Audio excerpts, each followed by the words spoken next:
People in the town of Silver Creek said he was a dangerous stranger. They claimed his scarred German shepherd was a vicious beast. But every single morning before the sun came up, a young waitress secretly left hot breakfast by the back door for them. She had no idea the man was a Navy SEAL. She didn't know the dog was a war hero.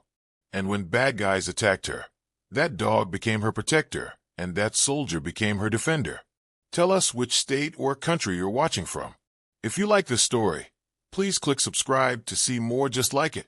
The fog hung thick around the mountains surrounding Silver Creek, a sleepy town tucked deep in the Colorado Rockies, where winter seemed to last forever, and the air always smelled like pine trees and coming snow.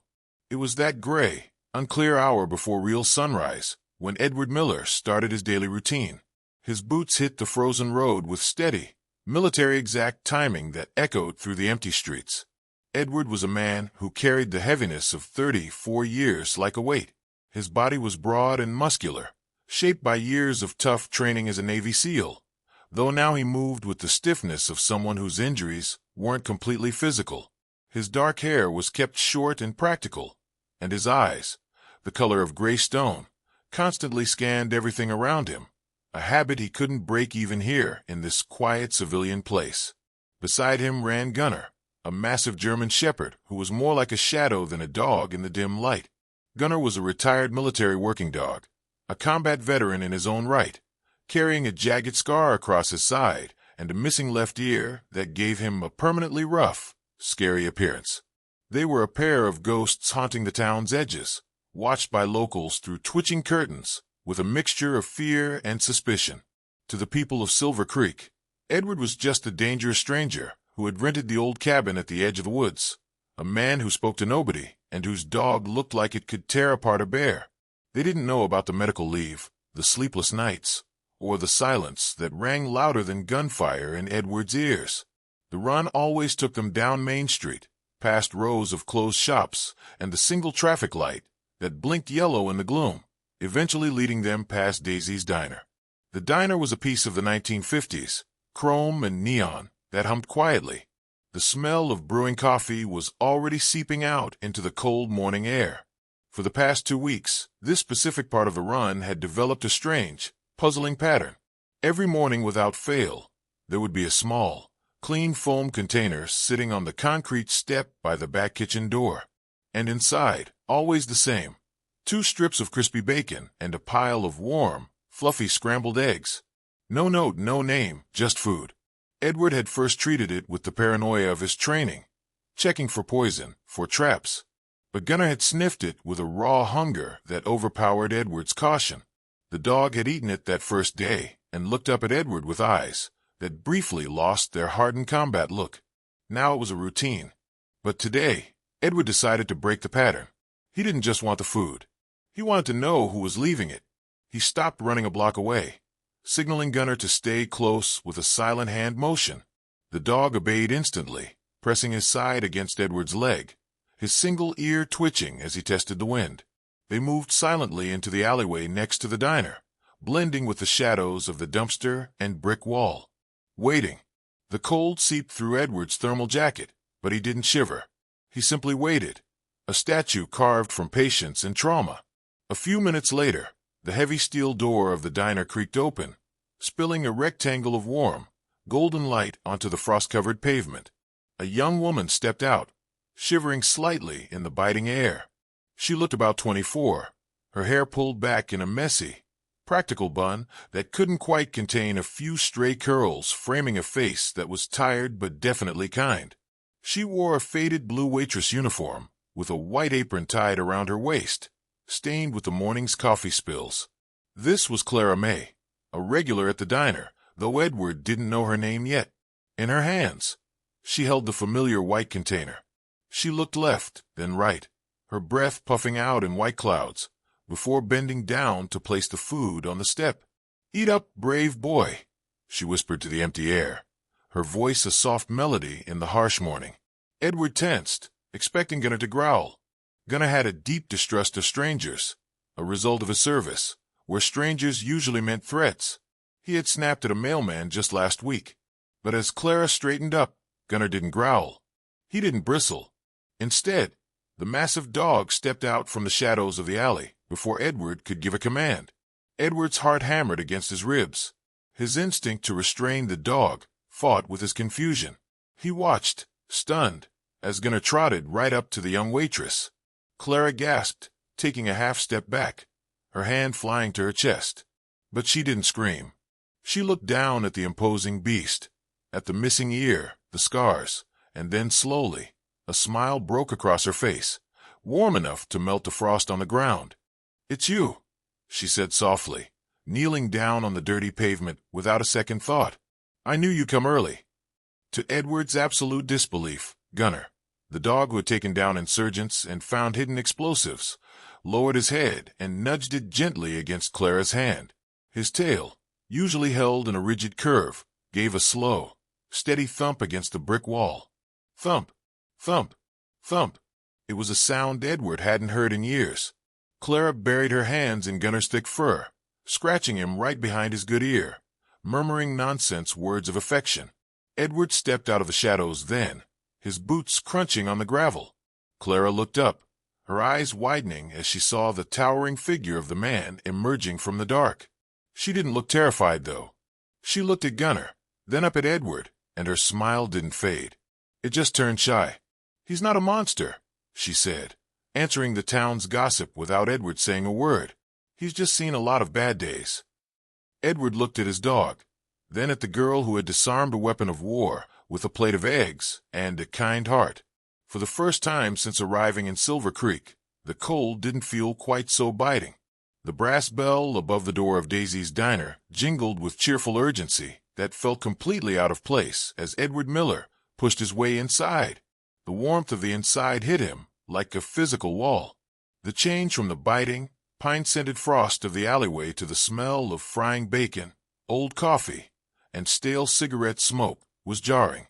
He left Gunnar in a commanded stay position just outside the glass door, where the dog sat like a stone statue, his unblinking eyes fixed on Edward's back. As the heavy door clicked shut behind him, the low hum of morning conversation in the diner stopped instantly.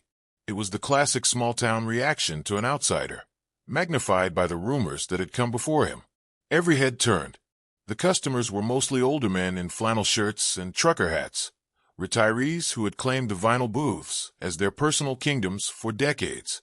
They held their coffee mugs midair, eyes narrowing beneath bushy eyebrows, judging the man who lived in the cabin by the woods. Edward ignored them, his posture straightened instinctively into defensive alertness. He walked toward the counter, his boots squeaking slightly on the checkered floor. Clara was behind the counter refilling a sugar dispenser when she saw him. Her eyes widened and a flush of color rose to her pale cheeks. She looked different under the harsh fluorescent lights than she had in the forgiving gloom of dawn. Younger perhaps, but with shadows under her eyes that spoke of double shifts and too little sleep. Edward stopped in front of her. Reaching into the pocket of his heavy canvas jacket, he pulled out a crisp $20 bill and placed it on the counter. "For the food," he said, his voice gravelly from not being used. "And for the past 2 weeks." The diner remained deadly silent behind him, the tension thick enough to choke on.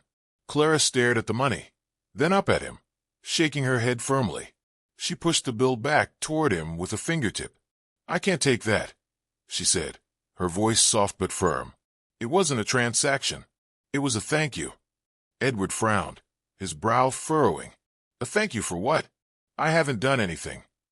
Clara leaned forward slightly, lowering her voice, so the prying ears in the booths couldn't catch every word. "For his service," she said, nodding toward the glass door where Gunnar was watching.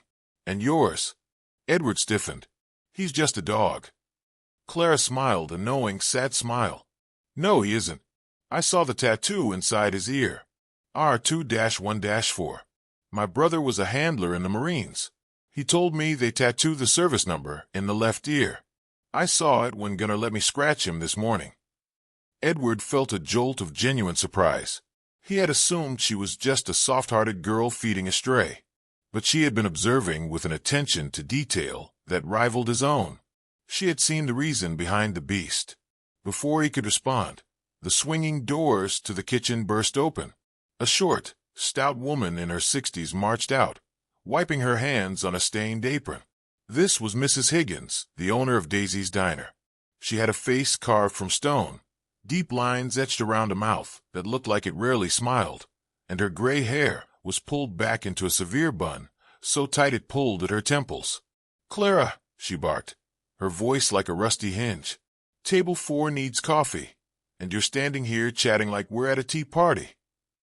She glared at Edward with suspicion, but then her eyes flickered to the $20 bill on the counter, then to the girl, and past Edward to the dog outside. Her grumbling tone lacked real anger. She knew Clara was feeding the dog, and despite the scolding, she hadn't stopped it. She was a woman who guarded her heart as fiercely as her cash register. The atmosphere shifted from tense to explosive with the sound of the front door slamming open. A blast of cold air swirled through the diner, followed by a man who looked like he'd been worn down by bad choices and cheap whiskey. Buck was a local fixture. Edward had seen him stumbling around town before, a large man in his 40s, with a beer gut straining against a dirty flannel shirt and eyes bloodshot from a night that hadn't ended yet. He reeked of stale alcohol and aggression. "Coffee, sweetheart." Buck bellowed, staggering toward the counter and nearly knocking over a stool. He slumped onto the seat next to where Edward was standing, ignoring him completely to leer at Clara. "And make it quick. I got a headache the size of Texas." Clara's manner changed instantly. She shrank back, her shoulders hunching. "Coming right up, Buck," she said, her voice trembling slightly. She moved to pour the coffee, but as she set the mug down, Buck's hand shot out, grabbing her wrist. "You're looking real pretty today, Clara," he slurred, his grip tightening when she tried to pull away. "Why don't you smile for me? You never smile for me." The diner went from silent to frozen. The old men in the booths looked down at their plates, unwilling to step in. Mrs. Higgins took a step forward, mouth opening to yell, but Edward moved first. He didn't shout. He didn't wind up for a punch. He simply stepped into Buck's personal space, his movement fluid and terrifyingly controlled. "Let go," Edward said. It wasn't a request.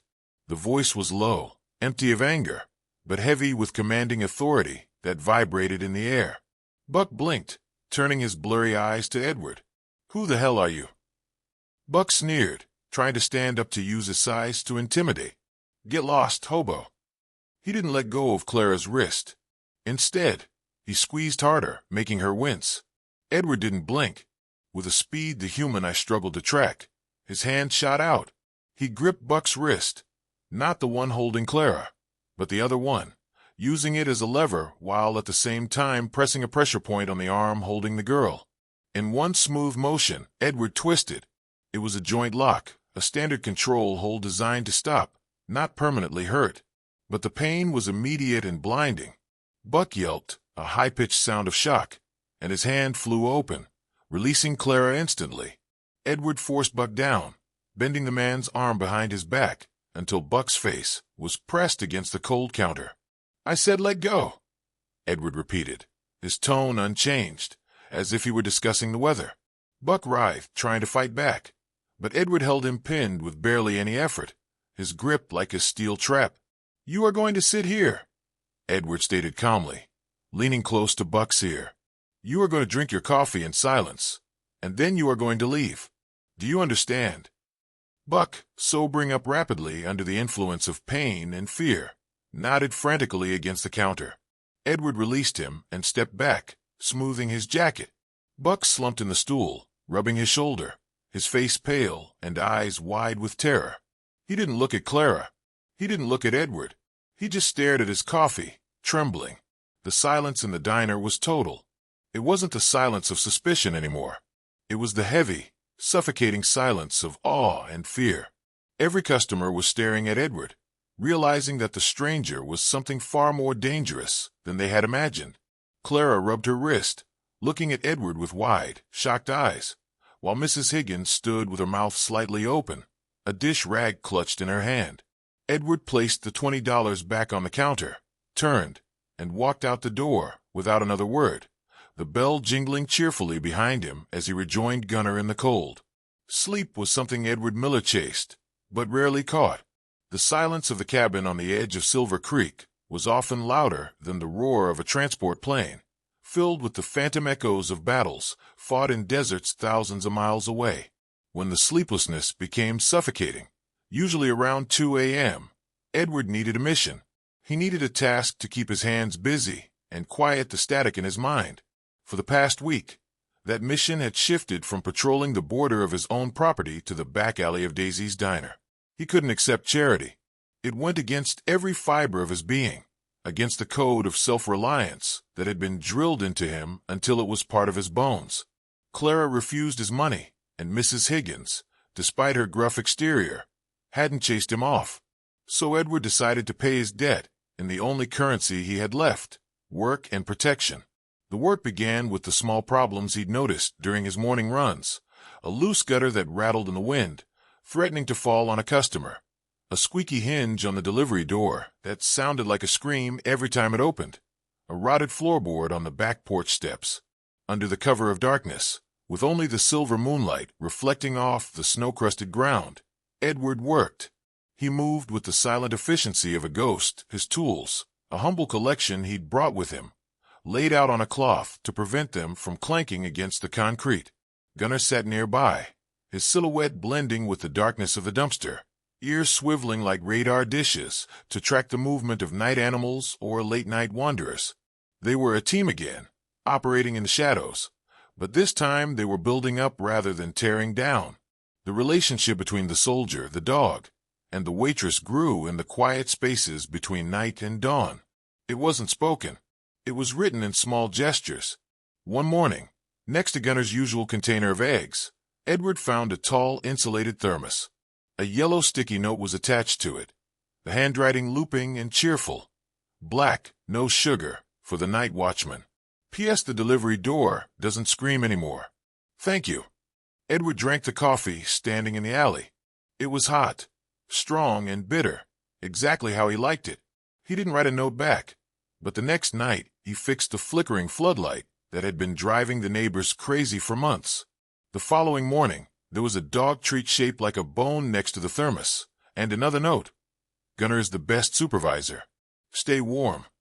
It was a silent conversation, a bridge built over the gap of his isolation.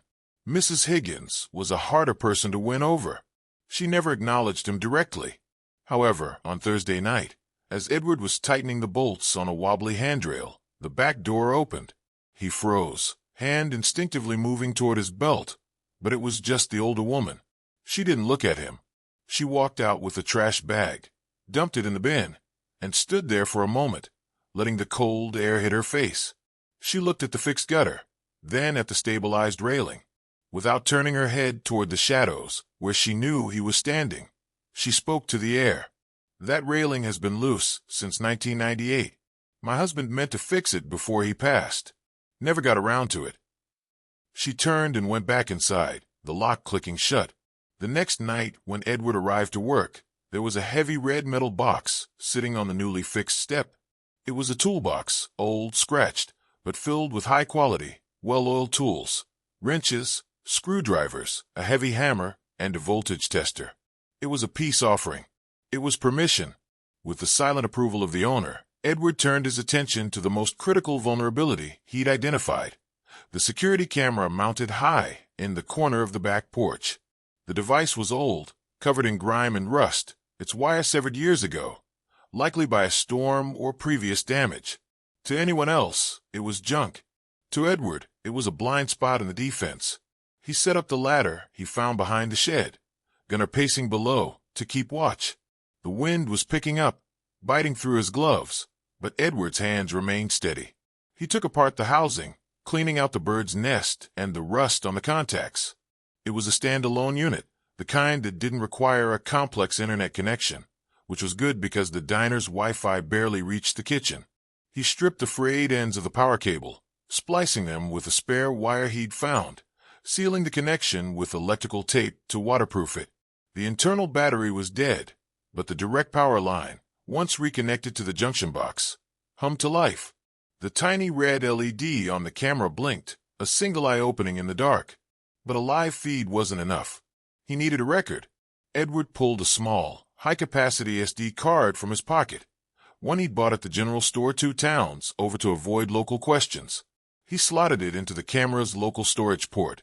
He adjusted the angle precisely, ensuring it covered the entire back entrance, the dumpster, and the approach from the alleyway. It wasn't just a repair. It was a tactical installation.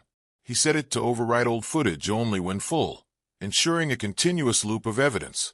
As he climbed down the ladder, wiping grease from his hands, Edward looked up at the blinking red light. It was invisible to the untrained eye, lost in the shadows of the eaves, but to him, it was insurance. He didn't know what kind of threat might come to a place like Silver Creek, but experience had taught him that the world was never as safe as it looked. He patted Gunner's side, the dog leaning into his touch. The perimeter was secure, or at least, as secure as one man and a dog could make it. The blizzard came down on Silver Creek, not as a gradual buildup of snow, but as a sudden, violent erasure of the world. By early evening, the mountains had vanished behind a curtain of white, and the wind screamed through the valley with a fury that rattled the bones of the old buildings on Main Street. The temperature dropped, turning the air into ice, and then, inevitably, the power grid gave out. One moment, the warm yellow glow of streetlights and living room windows held back the night. The next, the town was plunged into total darkness, broken only by the headlights of the few unlucky vehicles still struggling on the roads. Inside Daisy's diner, Clara May stood frozen in the center of the kitchen, a dish rag clutched in her hand. The sudden silence of the refrigerator hum and the ventilation fans was more unnerving than the storm outside. She was alone. Mrs. Higgins had left an hour ago to secure her own home, warning Clara to lock up early.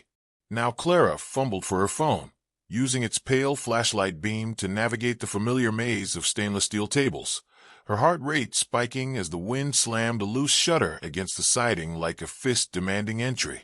A few hundred yards away, on the unplowed road that ran behind the commercial district, a lifted pickup truck spun its tires uselessly in a drift that had formed with unnatural speed. Inside were 3 young locals who represented the town's restless and privileged youth. In the driver's seat sat Tyler Vance, 19 years old, the son of the town's wealthiest real estate developer. Tyler was handsome in a sharp-edged, arrogant way, wearing a varsity jacket that wasn't warm enough for the weather, his face flushed with the fake bravery of cheap whiskey. Beside him was Brad, a nervous, lanky boy who echoed everything Tyler said. And in the back, huddled, was Jessica, a quiet girl who just wanted to go home. "We're stuck," Brad stammered, looking at the wall of white outside. "My dad is going to kill me." Tyler slammed his hand against the steering wheel. "Relax. We just need to wait it out or find a place to crash." He squinted through the windshield and saw the faint outline of the diner's back entrance. Daisy's. "It's dark. Power's out. Bet old Higgins keeps a bottle of brandy in the office, and it's definitely warmer than this truck." The logic was flawed, born of intoxication and entitlement, the belief that the town and everything in it existed for their convenience. They weren't hardened criminals, just bored, reckless kids who had never been told no. They tumbled out of the truck, the wind nearly knocking them over, and waded through the knee-deep snow toward the diner's back porch. In the cabin at the edge of the woods, the storm was a roar, but inside it was the silence of the dog that alerted Edward. Gunner had been sleeping by the wood stove, but he suddenly snapped awake, his head lifting, ears swiveling toward the window. He stood up, a low rumble vibrating in his chest, not a growl, but a warning. Edward, who was reading by candlelight, watched the dog closely. Gunner paced to the door, whining urgently, then looked back at Edward with an intensity that communicated a clear tactical message: perimeter breach. Edward didn't question the dog. He grabbed his heavy coat and a flashlight, trusting Gunner's nose over his own senses. The wind outside carried scents Edward couldn't parse: pine, ice, exhaust, but Gunner smelled adrenaline, fear, and the metallic tang of aggression drifting from the direction of town. They moved out into the storm, Edward struggling to keep his footing while Gunner cut through the snow like a wolf, pulling on an invisible leash, leading Edward straight toward the diner. Back at the diner, Clara screamed as the glass of the back door shattered. Tyler had tried the handle, found it locked, and in a fit of drunken frustration, Used a tire iron from his truck to smash the pane. It's an emergency, Tyler shouted over the wind, reaching in to unlock the deadbolt. We're freezing out here.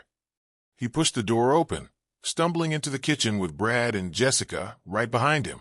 Clara backed away, dropping her phone, the flashlight beam spinning wildly across the ceiling. "Get out," she cried, her voice trembling. "I'm calling the police." Tyler laughed, a harsh, jagged sound.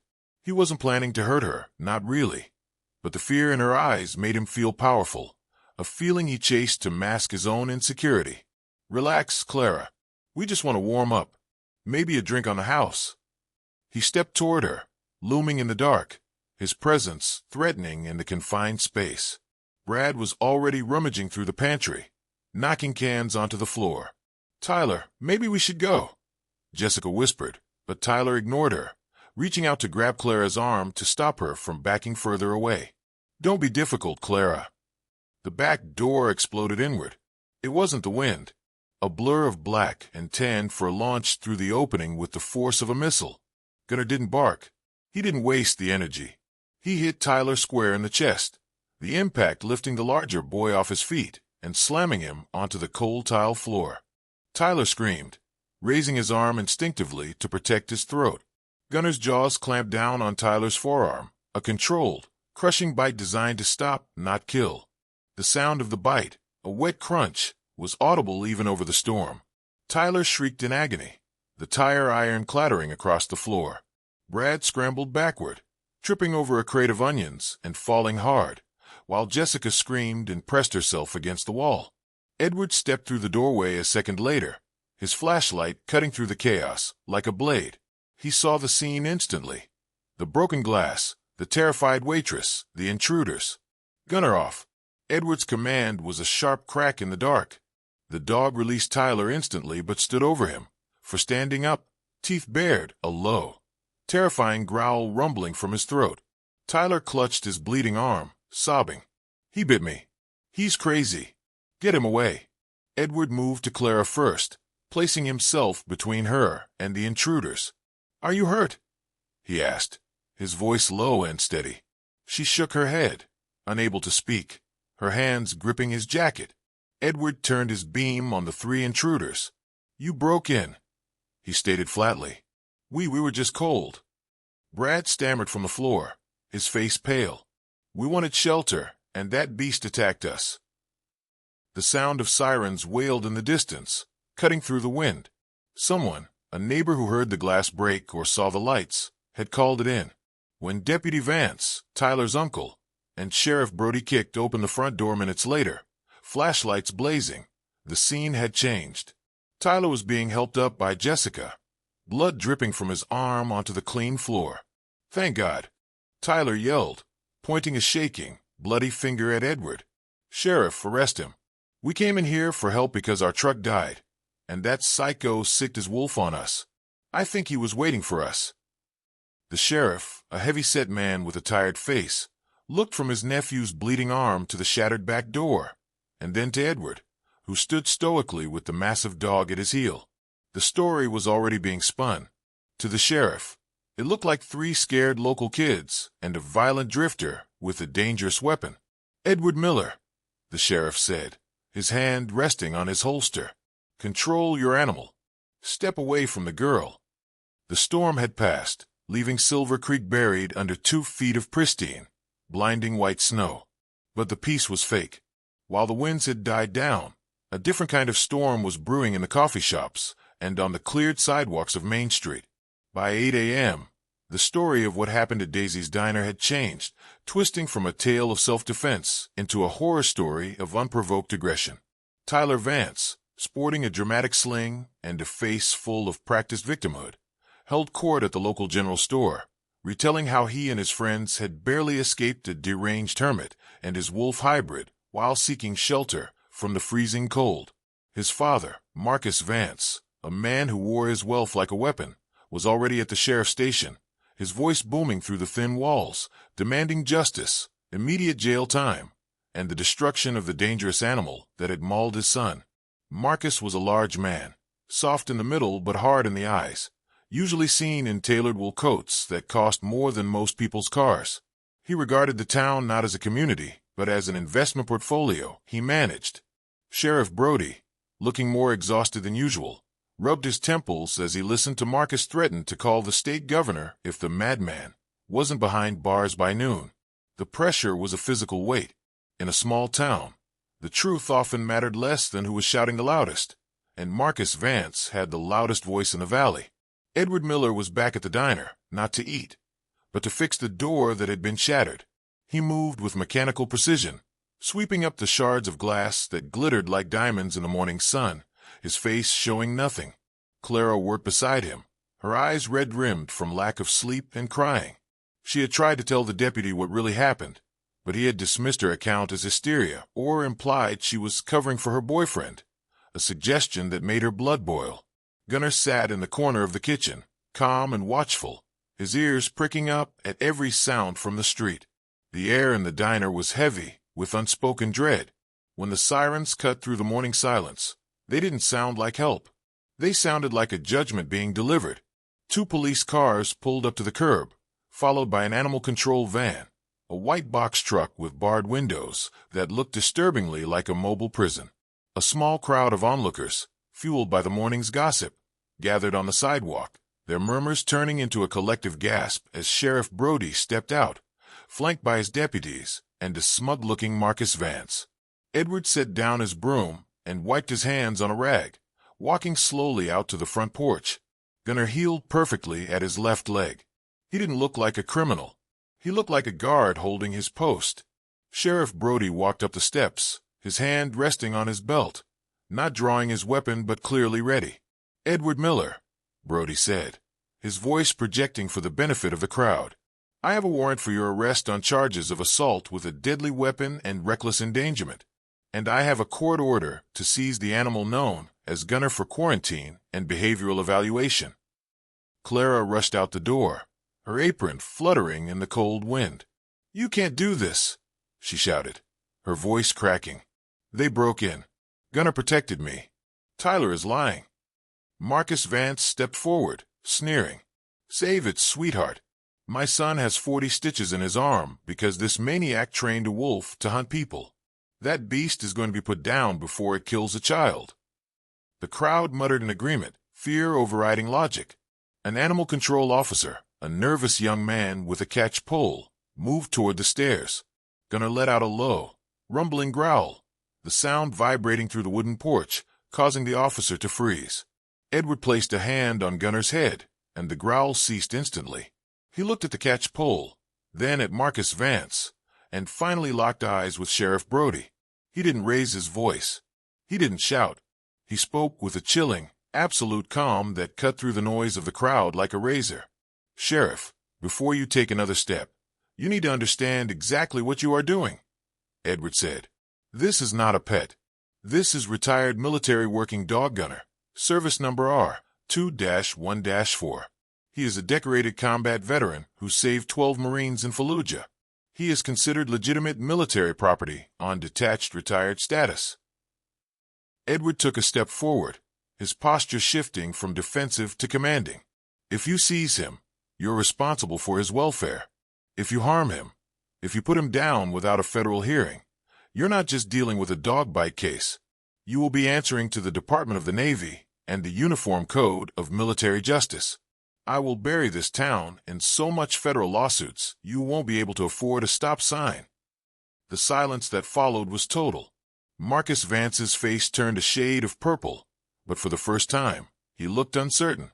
The sheriff blinked, the weight of Edward's words sinking in. This wasn't a drifter ranting. This was a soldier issuing a tactical warning.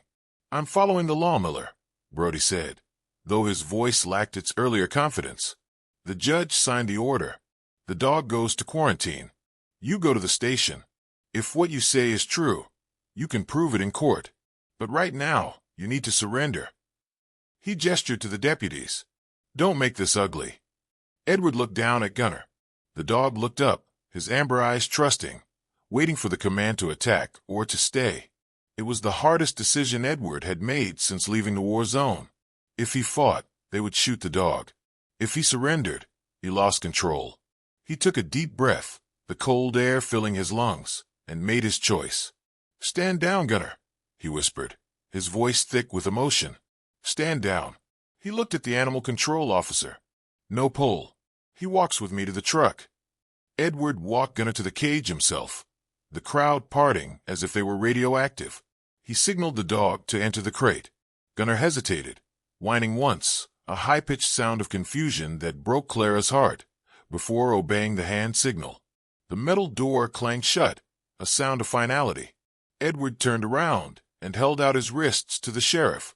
As the handcuffs clicked into place, Clara stood on the porch, tears streaming down her face, watching the only two beings who had made her feel safe being dragged away by the people supposed to protect them. The silence in Silver Creek that night was heavy, a suffocating blanket of cold that seemed to trap the truth beneath layers of ice and indifference. Clara May sat at her small kitchen table, her hands wrapped around a mug of tea that had gone cold an hour ago, staring at the empty chair where her cat usually slept. The image of Edward being led away in handcuffs and Gunner's confused, heartbreaking whine as the cage door slammed shut played on a loop in her mind, a nightmare she couldn't wake up from. She felt small, powerless against the crushing weight of the Vance family's influence and the town's rush to judgment. They had already convicted Edward in the court of public opinion, painting him as an unstable drifter and Gunner as a ticking time bomb. But Clara knew what she had seen. She knew the terror of that night, the way Tyler's eyes had looked, not scared, but predatory. And she knew that Gunner hadn't attacked a helpless boy. He had stopped a monster. Despair threatened to pull her under, until a flicker of memory cut through the gloom. She remembered the nights Edward had spent working in the alley, the quiet scrape of tools, and the sight of him high on a ladder, tinkering with the rusted metal box under the eaves. She remembered a tiny blinking red light she had noticed one evening when taking out the trash, a light that hadn't been there before. A camera. Adrenaline surged through her, chasing away the fatigue.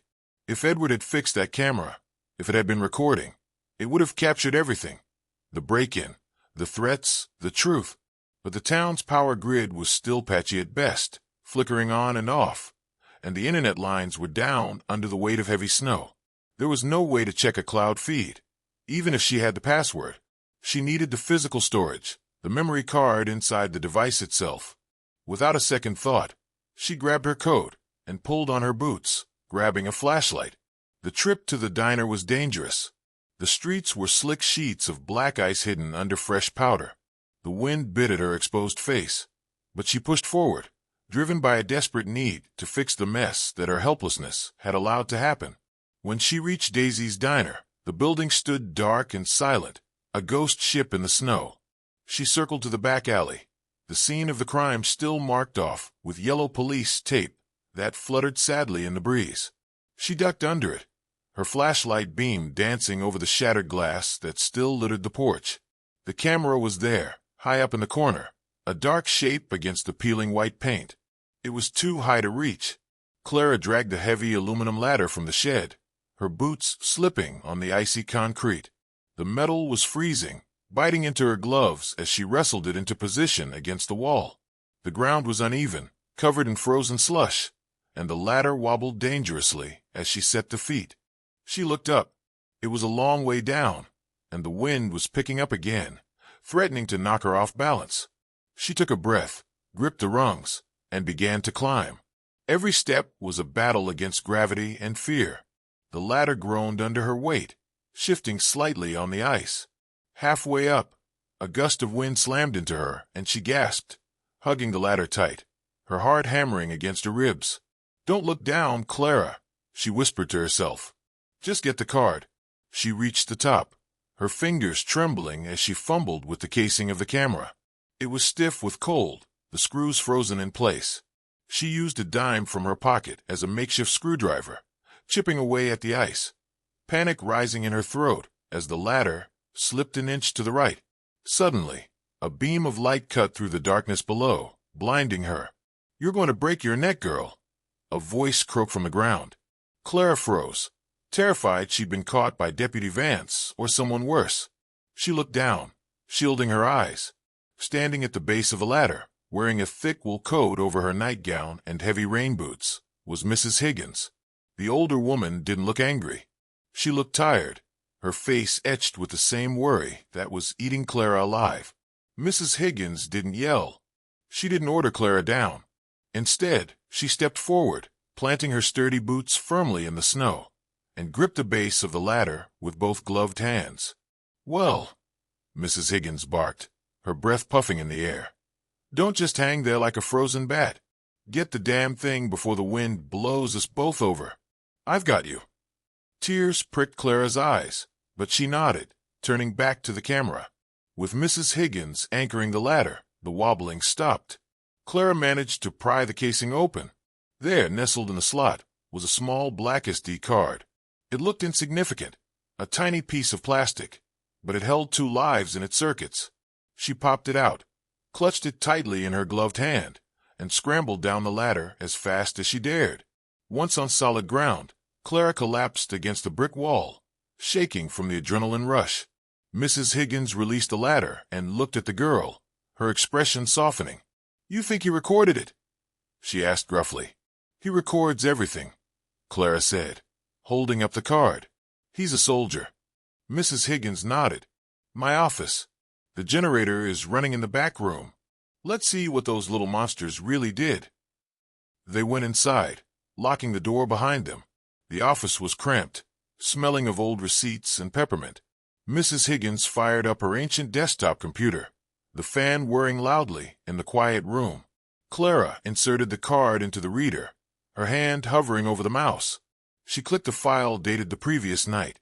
The video player opened. Grainy black and white footage filled the screen. It was silent, but the picture was sharp. They watched Tyler, Brad, and Jessica stumble toward the back door. They watched Tyler try the handle, then smash the glass with the tire iron, breaking and entering, clear as day. They watched them stumble into the kitchen. And then, the moment that changed everything. The footage showed Tyler cornering Clara near the pantry. It showed him reaching into his jacket pocket and pulling out, not a phone, not a flask, but a hunting knife with a 6-inch blade. He waved it in Clara's face, laughing, the weapon gleaming in the low light of the camera's infrared mode. The threat was undeniable. It wasn't a request for shelter. It was an armed assault. Then, the blur of Gunner entering the frame. The dog didn't maul wildly. He targeted the weapon arm. The bite was surgical, precise, disarming the threat instantly. Tyler dropped the knife, screaming silently on the screen. Edward appeared seconds later, securing the scene. Mrs. Higgins let out a long, low whistle.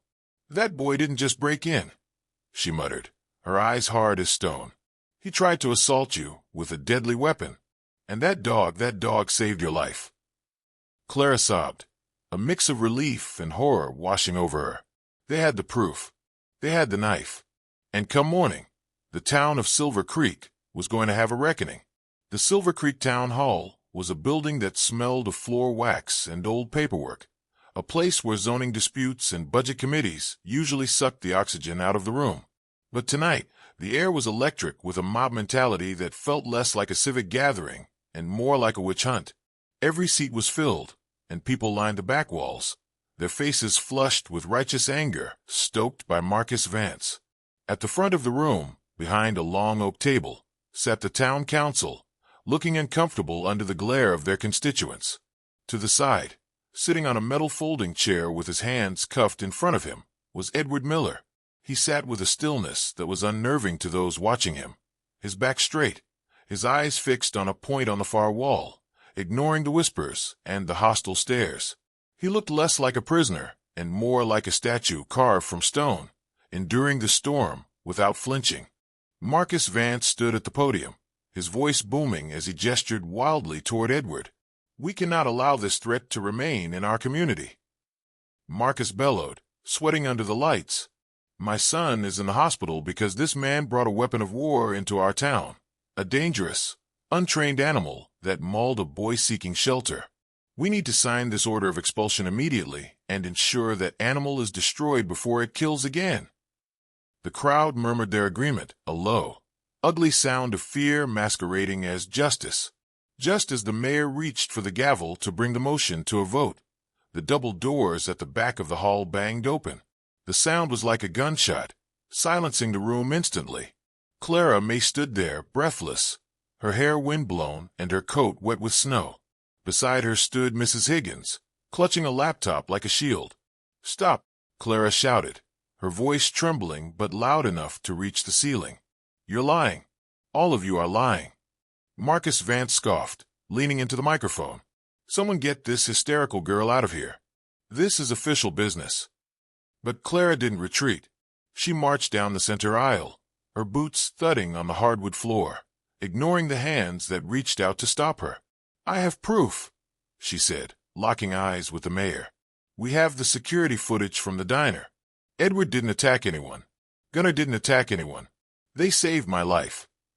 A ripple of confusion went through the crowd. The mayor, a cautious man who disliked Marcus Vance's bullying tactics, lowered his gavel. "If there is evidence, we will hear it," he ruled. Mrs. Higgins stepped forward, shoving a cable into the side of her laptop and connecting it to the projector system used for budget slides. The screen behind the council table flickered to life. The room went deathly silent as the grainy black and white video began to play. They saw the storm. They saw Tyler Vance, clearly visible, smash the glass door. They saw the group stumble inside. And then, a collective gasp sucked the air out of the room as Tyler pulled the hunting knife from his jacket. On the massive screen, the weapon looked enormous, the intent unmistakable. It wasn't a frightened boy seeking warmth. It was an armed aggressor cornering a lone woman. When Gunnar flew into the frame, the context was entirely different. It wasn't an attack. It was a rescue. The dog's precision, the way he targeted the weapon arm, the way he released on command. It was professional, not wild. The video ended, freezing on the image of Edward standing over the intruder, protective and controlled. The silence that followed was heavy, suffocating. Marcus Vance stood at the podium, his face draining of color, his mouth opening and closing like a fish on a dock. He had no defense. The lie had been stripped bare for the entire town to see. Before the murmuring could turn into a roar of outrage against Vance, Sheriff Brody stood up from his seat near Edward. The sheriff had been quiet all evening, holding a thick manila folder he'd received via fax just an hour earlier. He walked to the center of the room, his heavy boots echoing in the silence. He didn't look at Marcus. He looked at the townspeople, his expression grim. "I've heard a lot of talk tonight about drifters and vagrants and dangerous types," Brody said, his voice rough with suppressed emotion. "So I decided to do my job. I ran Edward Miller's fingerprints through the federal database this afternoon. It took a while to get the clearance because his file is flagged at the highest level of security." He opened the folder, pulling out a sheet of paper. "This man is not a drifter. He is Commander Edward Miller, United States Navy SEALs." A shockwave went through the room. Brody continued, reading from the file. "Commander Miller has served 6 combat tours. He has been awarded the Silver Star, 2 Purple Hearts, and the Navy Cross for extraordinary heroism in combat." Brody looked up, his eyes sweeping the room, landing hard on the people who had spat insults at Edward just minutes ago. The Navy Cross is the second highest military decoration this country offers. He earned it by holding a position alone for 12 hours against an enemy force of over 100, refusing to evacuate until every single one of his men was safe. Brody turned to Edward. The sheriff, a veteran of the Gulf War who had seen enough to know the cost of that kind of heroism, straightened his spine. He walked over to the folding chair with deliberate slowness. He pulled the keys from his belt and unlocked the handcuffs. The metal clattered to the floor. Brody didn't step back. Instead, he snapped his heels together, stood rigid, and raised his hand in a sharp, crisp salute. "Commander," Brody said, his voice thick with respect, "I am sorry. This town is sorry." Edward stood slowly, rubbing his wrists. He looked at the sheriff, then at the silent crowd. He didn't look triumphant. He just looked tired. He returned the salute, a simple, sharp motion. "I just want my dog, Sheriff," Edward said quietly. The shame in the room was thick. Men looked at their shoes. Women covered their mouths. They had judged a hero as a villain, and the weight of their prejudice hung heavy in the air. The mayor banged his gavel, but gently this time. "Charges dismissed," he said, his voice wavering. "Release the dog immediately." And Mr. Vance, sit down. The doors to the side office opened, and a deputy led Gunner out. The dog wasn't aggressive. He was scanning the room, looking for one thing. When he saw Edward, he let out a bark that was pure joy, straining against the leash. Edward dropped to one knee, ignoring the crowd, ignoring the politics, ignoring the tears on Clara's face. He opened his arms, and 80 pounds of German shepherd slammed into him, licking his face, whining, burying his head in Edward's chest. Edward buried his face in the dog's fur, his shoulders shaking slightly. It was a reunion of two soldiers who had been to hell and back, finding their only peace in each other. Clara watched them, her heart swelling with a mixture of relief and pride, knowing that Silver Creek would never be the same again. They had tried to break a man who was made of steel, but in the end, it was their own hardness that had shattered, revealing the truth underneath. The snow had finally begun to melt, revealing the dormant brown earth of Silver Creek beneath winter's heavy cover. It had been 3 weeks since the town hall meeting, and the atmosphere in the valley had shifted as dramatically as the season. The suspicion that had once followed Edward Miller like a shadow had evaporated, replaced by a clumsy, often overwhelming gratitude. People who had once crossed the street to avoid him now waved from their porches or stopped to shake his hand at the grocery store. The for sale sign on the old Henderson property, a rundown 60-acre farm just 2 miles down the road from Daisy's Diner, had been collecting rust for a decade. The barn was leaning dangerously to the left, the fences were rotted and broken, and the main house was a skeleton of peeling paint and broken windows.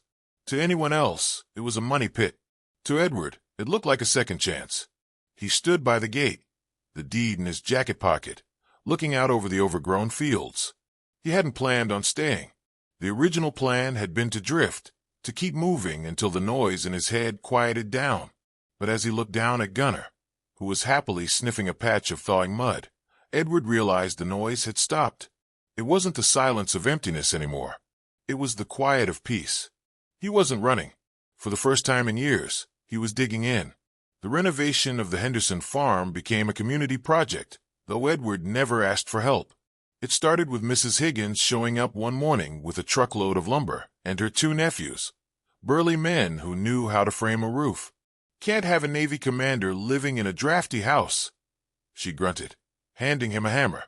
Then came the local carpenter, who had been in the back of the room at the town hall meeting, offering to fix the barn doors for the cost of materials. Even Sheriff Brody stopped by on his days off, trading his badge for a tool belt to help repair the perimeter fence. Edward accepted the help, not with pride, but with a humble understanding that this was their way of making amends. He wasn't just rebuilding a farm. He was rebuilding his trust in humanity, one nail at a time. The project gave him a purpose beyond survival.